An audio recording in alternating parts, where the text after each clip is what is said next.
สวัสดีค่ะใครๆก็เข้าครัววันนี้นะคะยังมีเมนูเด็ดรสแซ่บมาฝากเพื่อนๆค่ะสำหรับเพื่อนๆคนไหนนะคะที่ชื่นชอบการทานกระท้อนขอบอกว่าเมนูนี้เนี่ยห้ามพลาดทีเดียวค่ะสำหรับเมนูนี้นั่นก็คือเมนูกระท้อนทรงเครื่องนั่นเองนะคะเดี๋ยวเราไปดูส่วนผสมกันเลยค่ะส่วนผสมเมนูกระท้อนทรงเครื่องกระท้อนถั่วลิสงคั่วป่นกุ้งแห้งชนิดจืดน้ำตาลปี๊บน้ำปลาหอมแดงซอยกะปิพริกซอยและสุดท้ายพริกป่นค่ะส่วนผสมของเราไปลงมือทำกันเลยค่ะเดี๋ยวเราจะมาทำเมนูกระท้อนทรงเครื่องกันเลยนะคะอันดับแรกค่ะเดี๋ยวเราจะมาเตรียมกระท้อนกันก่อนนะคะแล้วก็นี่นะคะเป็นน้ำเกลือนะคะที่อิงเตรียมเอาไว้เพื่อที่จะนำมาแช่กระท้อนของเราเพื่อไม่ให้ดำนะคะอันดับแรกเดี๋ยวเราจะมาปอกเปลือกกันก่อนเลยค่ะเราจะปอกเปลือกออกให้หมดทั้งลูกเลยนะคะ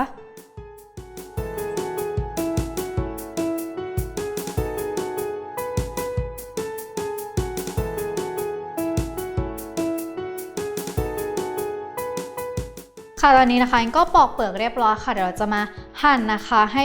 เป็นแบบยาวๆแบบนี้นะคะจนรอบตัวกระท้อนของเราเลย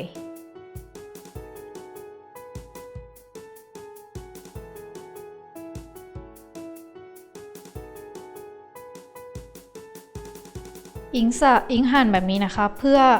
ให้เวลาเราทำน้ำทรงเครื่องนะคะแล้วเวลาเราราดลงไปเนี่ยมันจะทำให้ตัวน้ำนะคะมันซึมเข้าไปในเนื้อเวลารับประทานมันก็จะแบบเข้าเนื้อดีนะคะ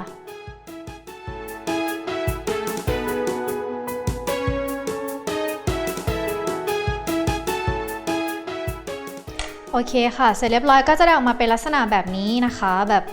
นี่ค่ะนี้หลังจากนั้นนะคะเดี๋ยวเราก็จะนำตัวกระท้อนนะคะไปแช่ในน้ำเกลือที่เราเตรียมเอาไว้ค่ะแล้วเดี๋ยวเราจะไปทำน้ำทรงเครื่องกันเลยค่ะ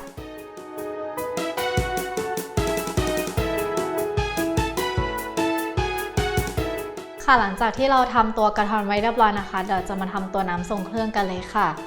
อันดับแรกนะคะก็ใส่น้ำตาลปี๊บลงไปค่ะ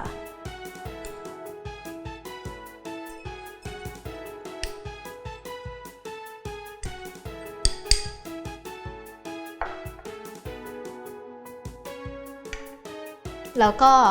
น้ำปลานะคะ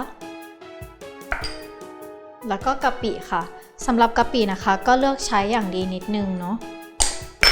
มันจะได้แบบหอมๆแล้วก็เปิดไฟได้เลยใช้ไฟอ่อนๆนะคะไม่ต้องแรงจนเกินไปนะคะแล้วอิงก็จะคนให้ตัวน้ำตาลทรายกะปิแล้วก็น้ำปลาเข้ากันดีนะคะไม่ต้องใช้ไฟแรงเกินนะคะเพราะว่าถ้าหากว่าใช้ไฟแรงเกินไปมันอาจจะทำให้ตัว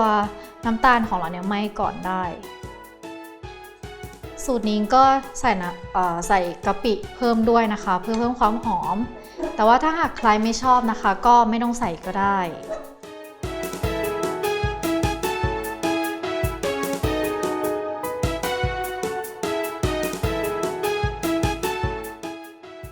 ตอนนี้นะคะตัว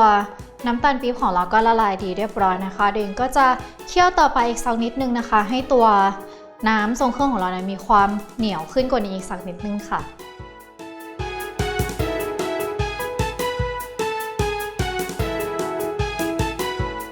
ตอนนี้นะคะตัวน้ำของเรานะคะก็เริ่มมีความข้นเหนียวแล้วนะคะเดี๋ยวก็จะใส่ตัวพริกป่นลงไปค่ะแล้วก็ตามด้วยพริกซอยนะคะสำหรับใครชอบรสชาติแบบไหนนะคะก็ใส่ได้ตามใจชอบเลยนะคะสมมุติว่าชอบรสจัดก็อาจจะเพิ่มพริกลงไปอีกสักหน่อยก็ได้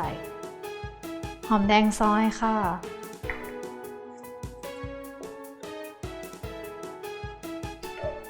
ถั่วป่นนะคะแล้วก็กุ้งแห้งค่ะหลังจากนั้นก็ปิดไฟได้เลยอันนี้กุ้งแห้งเลือกใช้เป็นแบบจืดนะคะเพราะว่าถ้าเราใช้แบบเค็มเนี่ยมันจะทำให้ตัวน้ำของเราเนี่ยยิ่งเพิ่มความเค็มเข้าไปอีกนะคะหรือว่าถ้าหากเพื่อนๆซื้อมาแล้วก็ไม่เป็นไรนะคะก็นำไปล้างน้ำก่อนเนาะสักรอบ2 รอบแล้วก็มาผึ่งให้แห้งแล้วก็ถึงจะนำมาใช้นะคะนี่ก็จะลักษณะแบบนี้ข้นๆแบบนี้นะคะ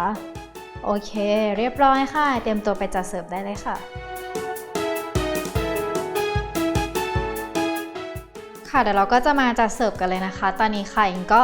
นำกระท้อนนะคะออกจากน้ำเกลือแล้วนะคะก่อนที่จะนำออกมานะคะก็ให้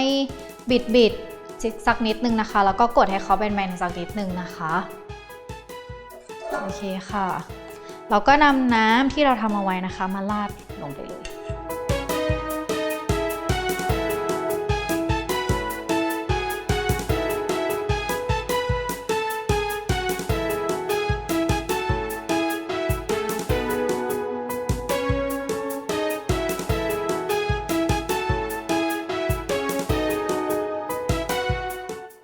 ดิ่งก็จะโรยด้วยกุ้งแห้งเล็กน้อยนะคะเพื่อเพิ่มสีสันนิดนึงอันนี้ก็เป็นกุ้งแห้งจืดเหมือนกันนะคะ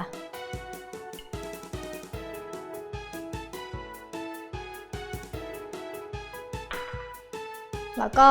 หอมแดงซอยค่ะ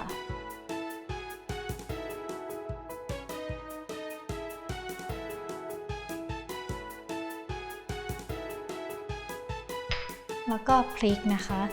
เล็กน้อย